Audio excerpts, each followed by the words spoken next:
The United States is planning to transfer aid destined for Central American migrants to the Venezuelan opposition.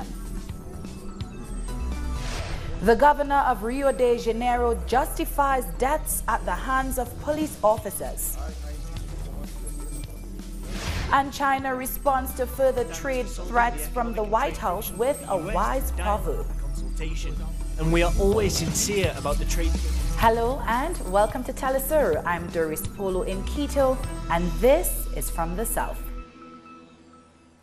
The United States is set to directly fund the right-wing Venezuelan opposition by taking money designated for humanitarian aid in Central America. The Donald Trump administration has said that $41.9 million designated for migrant aid in Guatemala and Honduras would instead be diverted to pay for the needs of the Venezuelan opposition. The money could be used to further criminal enterprise, as evidence has illustrated opposition murder plots, planned coups d'etats, and corruption. Two of opposition figure Juan Guaido's personal security detail have been arrested in connection with the theft of weapons during the failed April 30th coup. Reactionary forces in Venezuela are deeply divided, with U.S. Secretary of State Mike Pompeo admitting that as many as 40 individuals are vying for leadership. Social spending in Venezuela has increased by 33% during the last 20 years of the Bolivarian project. These funds are directly allocated to plans for education, health and housing, and social security, guaranteeing the human rights of the people. However, these figures were not considered in the report published by the United Nations High Commissioner for Human Rights, Michelle Bachelet. This kitchen feeds hundreds of people for free every day. It operates in this building called the Great Mission Base, where they host recreational, cultural and sporting activities. Political entities like communal councils and other territorial organizations also meet here. We care for people on the streets, people with disabilities, seniors, children with weight issues, as well as workers here. We have an important role in helping feed people with low income who need good nutrition. We work out, we have an hour at the gym and conduct other activities. Nothing is charged. Enjoying the facilities is part of our collaborative offer. Missions like this are part of the social care programs created during the government of Hugo Chavez, which have managed to increase access to food, culture, literacy and health, among other social indicators. The government reports that these figures were not considered by Michelle Bachelet in her recent report. The revolutionary government places a lot of emphasis on social issues, on integration, on integrated care, and on the human being, on Venezuelans. Bachelet's statement is totally irrational, because if she had come here, she would have seen all the things that the government does. The revolution for the people. We take care without discrimination whatsoever to all the people who come here. We don't ask if they think differently, if they're good or bad. We take care of everyone. Between 1999 and 2018, Venezuela increased the national budget in areas like health, social security, education, housing, science and culture by up to 38 times. For the government, these figures represent human rights protection in a universal and inalienable way. We've seen how a big part of the Venezuelan society was made invisible by trying to weaponize human rights. A big opportunity to dignify the United Nations system was lost because of an attempt to denounce Venezuela. No country in the world has the right to attack another. No country has the right to declare war on their country.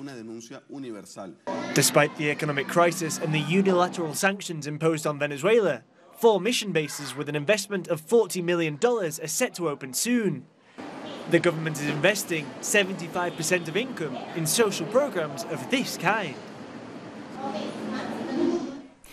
The Venezuelan Foreign Minister Jorge Arreaza is at the United Nations, where he has just met the Secretary General Antonio Guterres.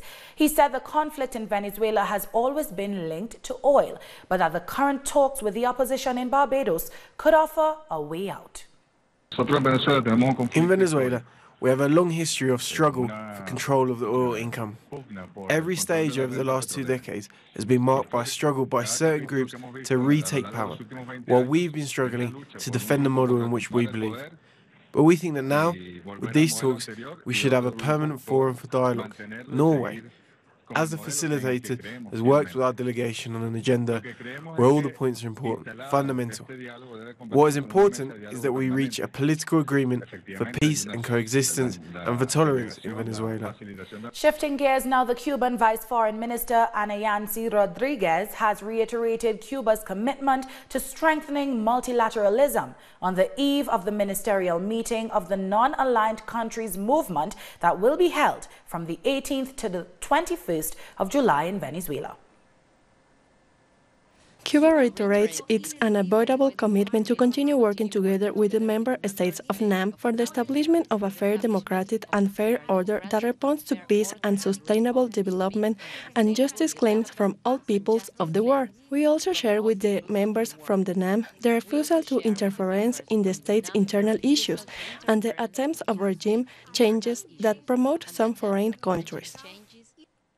Joaquin Guzman, popularly known as El Chapo, has been sentenced to life in prison for drug trafficking and money laundering in the United States.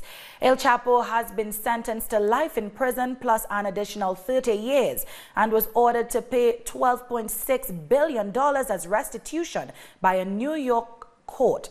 Guzman complained about the lack of justice in the sentencing. His lawyers claimed there was legal misconduct and that he did not get a fair trial. They had asked for a retrial earlier, which was turned down. Simply an inquisition. It was a show trial, and how it ended is exactly perfect for that description, in that it didn't make a difference what the jury saw, what they said, what they discussed, what they voted on. At the end of the day, all that mattered was the government's evidence, no matter how flawed it may have been, no matter how many lunatics and sociopaths and psychopaths that it depended on. All that mattered was the evidence, and the jury be damned. That led Chapo Guzman from the mountains of Sinaloa to the courthouse behind us today was paved with death, drugs, and destruction. But it ended today with justice. In other news, at least 3 Turkish diplomats have died in a shooting in the Iraqi city of Erbil. Unknown assailants opened fire at a restaurant where numerous diplomatic officials were eating. Local media reports that security forces are searching for at least 2 gunmen. A Turkish consulate official is among the dead. President Erdogan was quick to condemn the attack, saying that Turkey will provide, quote, a necessary response. Authorities in Pakistan have arrested the person allegedly responsible for masterminding the 2008 terrorist attack in the Indian city of Mumbai, Hafiz Saeed. Saeed has been charged with terrorist fundraising, but the humanitarian wing of Lashkar-e-Taiba, the organization he founded, has said it will challenge the arrest and apply for bail. Saeed has been arrested several times in connection with the attack in Mumbai, but has been released due to a lack of compelling evidence. 160 people were killed in the attack, which lasted for 4 days. World Health Organization Director General Tedros Adhanom Ghebreyesus will meet with health experts to decide if the Ebola outbreak in the Democratic Republic of Congo should be declared an international emergency. The meeting follows the spread of the disease to eastern Congo's biggest city, Goma. Declaring the outbreak an international emergency is expected to bring more attention and aid. The patient who is thought to have brought Ebola to the city has since died. Our correspondent in Kinshasa, Oscar Epeldi, has the details. Hola, buenas tardes. El pastor evangelista Kibuya Mastaki, el paciente que dio positivo al test. The patient Kibuya Mastaki, an evangelic priest who tested positive for the virus in Goma on Sunday, died on Monday, while he was being transferred to an Ebola treatment center in Butembo. Health authorities decided to evacuate the patient to Butembo by road, despite the city being more than 350 kilometers away from Goma and on unpaved roads. They say this was to avoid any risks that could arise from treating him at Goma General Hospital. The governor of the North Kivu province confirmed the patient's death on Tuesday. They are concerned that during his last days, he could have unconsciously spread the disease to other people. The authorities have vaccinated and are observing everyone who has been in contact with him. This is to avoid a new outbreak in a large city such as Goma, which is located on the border with Rwanda. Authorities are urging citizens to abide by the health measures that the Ministry of Health has put in place in order to prevent the spread of the infectious disease. The country's health minister said they hope the incident can remain an isolated case, as it happened in Uganda a few weeks ago. And the World Health Organization has called for an emergency meeting on Wednesday to evaluate the Ebola situation and to argue for the need for the declaration of an international health emergency. More than 2,500 cases of Ebola have been recorded since the current outbreak started almost a year ago. The outbreak, which is the country's 10th and worst, has killed 1,668 people so far, or about 700 people have been successfully treated. After the break, we take a look at Paraguay's failure to deal with internal security concerns. Stay with us.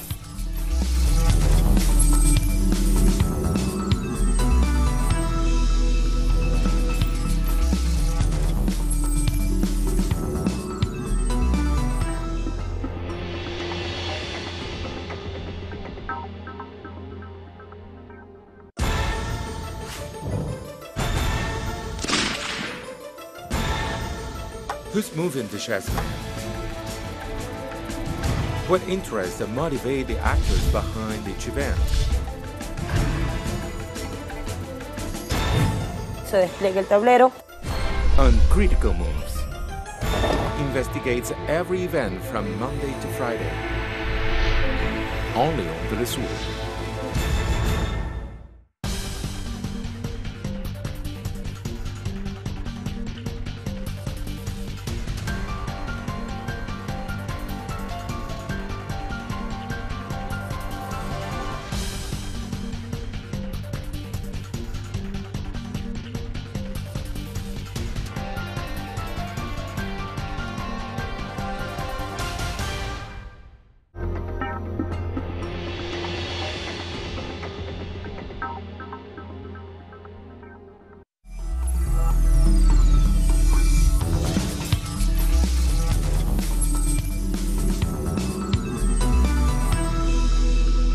Welcome back.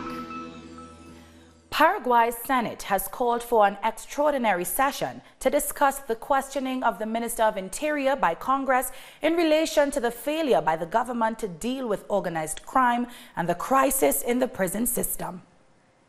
Speaking ahead of the session, progressive legislators said the problem of security in the country is structural and cannot be solved by repressive policies. They have also pointed out that the current government has failed to pass policies to address internal security concerns. If we don't offer an approach from that point of view, we can change all the commanders, the Interior Ministry. One last thing, have you heard the President of the Republic, this new government, since it took power, say anything about developing a new public policy on the issue of security? I haven't. The government has declared a penitentiary emergency in the country, following the strengthening of criminal groups such as the First Command of the Capital from Brazil, which recently murdered and beheaded 10 people in the regional prison of San Pedro. This has prompted legislators to demand for an integral plan for security. There is nobody here from whatever background who can go out on the streets without having a fear that they could be a victim of crime. But this is the result of the current model, and for that the government has to present a strategic integral plan on a short and long-term basis. That is what we are asking the President and the Minister of Interior. According to experts, lack of opportunities for the majority of the population has helped the consolidation of organized crime groups to an extent of entering in traditional political parties and financing political campaigns. These are emerging groups of great economic power and have a lot of influence in the traditional parties. They finance the councillors, the mayors and legislators. These are groups that are gaining great power, but the state takes crime as a fundamental element. The Senate of Paraguay has not yet decided if they will give a censorship vote to the minister responsible for the security of the country. Meanwhile, for opposition legislators and experts, the overcrowding of prisons and the consolidation of transnational criminal groups like the PPC are latent realities. The governor of Rio de Janeiro, Wilson Witzel, justified the high number of killings by local police on Tuesday, claiming that the deaths are normal and that the figure would rise during his time in office. Witzel said that the deaths are a result of his policy to face terrorism, a euphemism of the governors for drug traffickers. He also announced plans for a prison for criminals who want to collaborate with the police. According to official figures, the police in Rio have killed 714 people so far in 2019, a 20% rise since 2018. During the same period, criminal homicides fell by 24%. I want to construct a prison to transfer some prisoners and have a special citizens prison. The doors are open. Those who want to leave criminality behind will have the option, but those that choose to face the police will find themselves either dead or in jail. Staying in Brazil, a former member of Odebrecht's board of directors has confessed he was forced to elaborate a story against former President Luiz Inácio Lula da Silva during the Lava Jato investigation.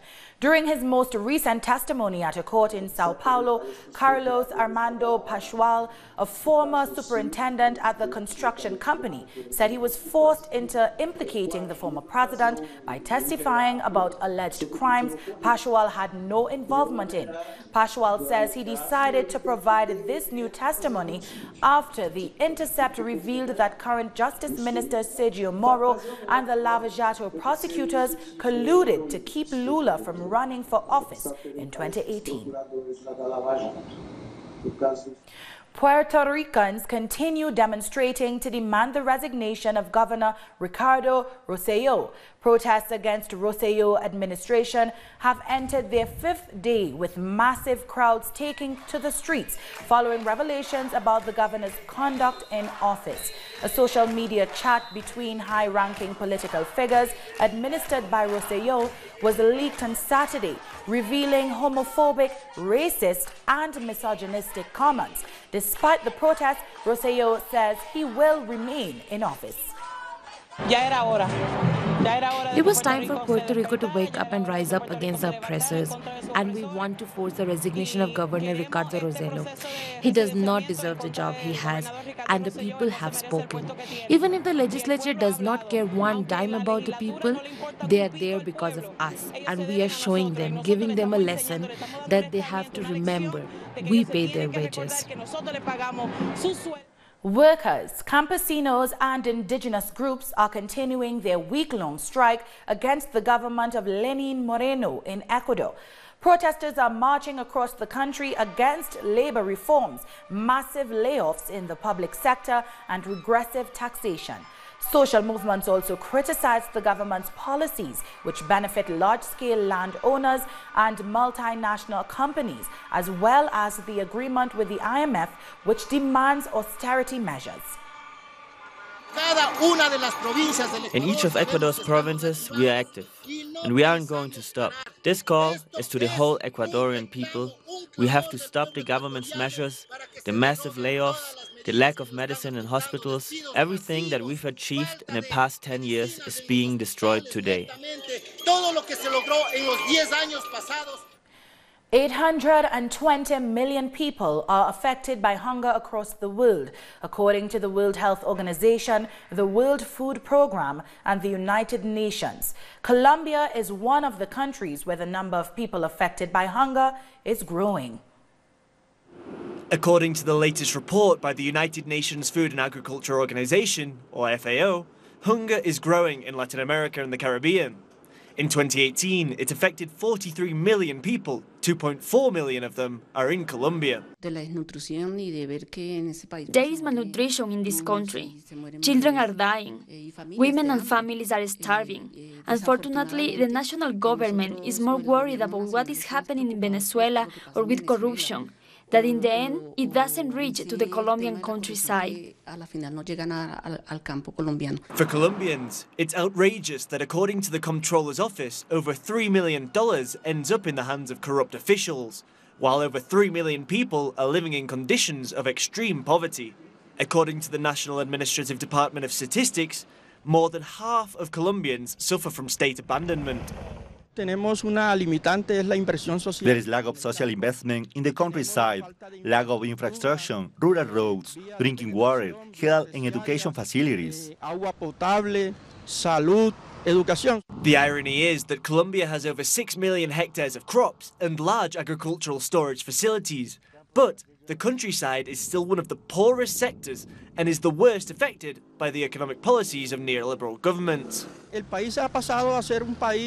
The country has become an importer of food. We are importing almost 16 million tons of food a year, when in 1992 we were only importing 1,005,000 tons.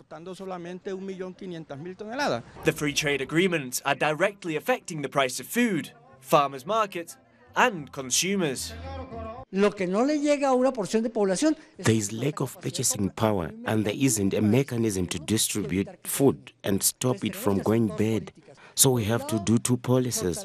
On one side, to strengthen the agricultural production so we can have more supply. And on the other side, create channels for our produce through commercial network so it can reach the whole population, even to those who do not have purchasing power. This is why there are calls for the government of Ivan Duque to make social investment and to work towards integrated rural reforms to guarantee the rights of the communities instead of favouring big business. Still to come, the leader of the left-wing Spanish party Podemos says the Prime Minister is wrong to think negotiations to form a government have failed. Don't go away.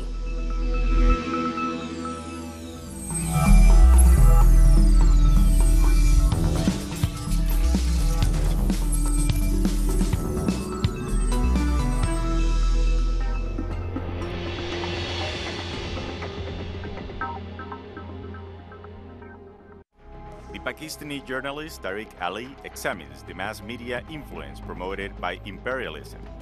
Get access to the analysis of the socio-economic and political life of the whole South America on our screen and platform in English. A critical place committed to the truth to determine the major events that transformed the world today. On Monday, only on Venezuela.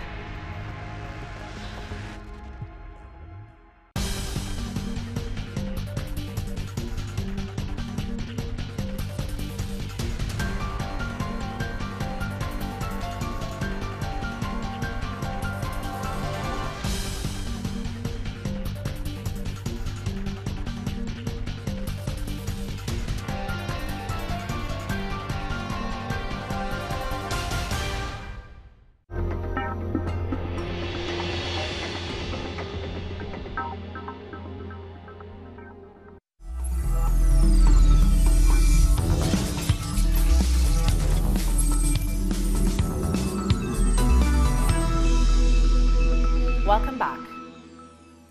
China has said it will protect its own interest after U.S. President Donald Trump threatened further tariffs on Chinese goods.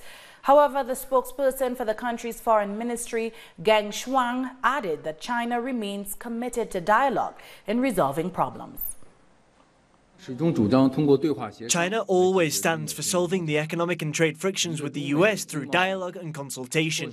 And we are always sincere about the trade negotiations with the United States. But the US side believes there is still a long way to go to reach an economic and trade agreement. I have a Chinese proverb in response, which is, a journey of 1,000 miles begins with a single step. No matter how long the road is, as long as one firmly goes ahead, they will definitely reach the end. We urge the US side to show determination and perseverance and work with China to reach a mutually beneficial economic and trade agreement on the basis of mutual respect and equality.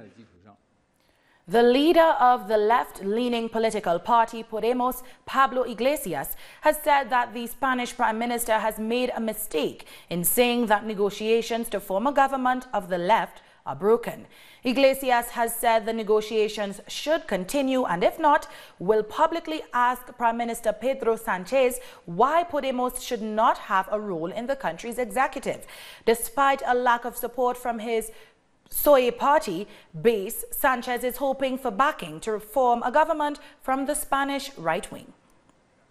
What we do is decided by party members, but I don't want to throw in the towel. I don't want this to be a failed investment. I want to see a campaign of pressure on Pedro Sanchez. I want him to understand that this investment as Prime Minister is feasible. I think he made a mistake when he said that the negotiations had failed.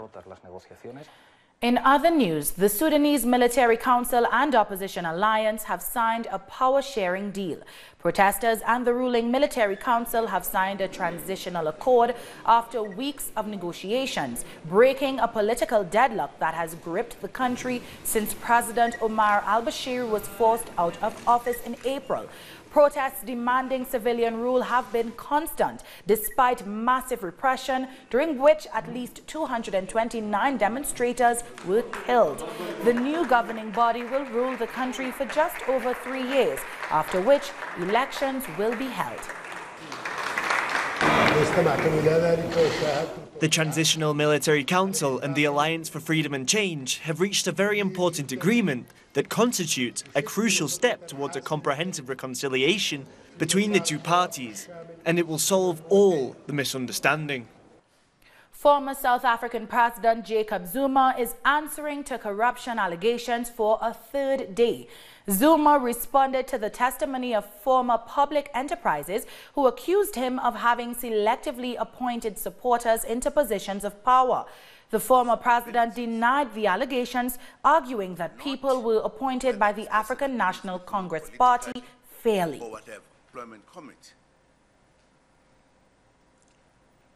Once the minister... And with that, we've come to the end of this news brief. You can find these and many other stories on our website at telesurenglish.net. For our viewers in Africa, remember you can find us on Starset Channel 461 in South Africa and Channel 539 in Nigeria.